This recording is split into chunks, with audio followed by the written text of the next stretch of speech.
2024 വർഷക്കാലത്തെ പൊന്നുതമ്പുരാൻ്റെ രാജസൂയങ്ങൾക്കും മഹാശ്വമേധങ്ങൾക്കും വിശ്രമകാലത്തിനും വിരാമമായിരിക്കുന്നു. വെള്ളിയാനക്കിനി വന്യതയുടെ വനവാസകാലമാണ്. നീരുകാലത്തിന് മുന്നോടിയായുള്ള തയ്യാറെടുപ്പായി വെള്ളിയാനയെ ഇന്നലെ കെട്ടിയുറപ്പിച്ചു. വെള്ളിയാനയുടെ വയസ്സും ശാരീരിക അവശതകളും പരിഗണിച്ച് അതിനനുസൃതമായ സുഖചികിത്സകളും മറ്റ് ശുശ്രൂഷകളും ചെയ്തതിന് ശേഷം നല്ല ശരീരവും പൂർണ്ണ ആരോഗ്യവും ഉറപ്പാക്കിയതിനു ശേഷമാണ് വെള്ളിയാനയെ കെട്ടിയുറപ്പിക്കുന്നത്.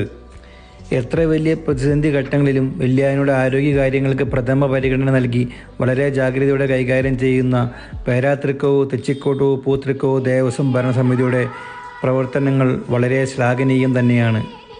നീരുകാലത്തേക്കുള്ള വെള്ളിയാനയുടെ സുരക്ഷയും മറ്റു സുഖസൗകര്യങ്ങളും ഉറപ്പാക്കി ഒരുക്കിയെടുത്ത ദേവസ്വം പ്രസിഡന്റ് ബിനോയേട്ടനും ആനച്ചുമതലക്കാരായ നെമ്മാറ രാമേട്ടനും കടുക്കൻ രാജേഷും പ്രത്യേകം പ്രശംസ അറിയിക്കുന്നു. സ്വയം ഉരുകിയൊലിക്കുന്ന മതപ്പാടുകാലമെന്ന ഇരുണ്ട കാലഘട്ടവും കടന്ന് പൂർണ്ണ ആരോഗ്യത്തോടെയുള്ള വെള്ളിയാനയുടെ മറ്റൊരു തിരിച്ചുവരവിനായി നമുക്ക് കാത്തിരിക്കാം. ശ്രീരാമജയം.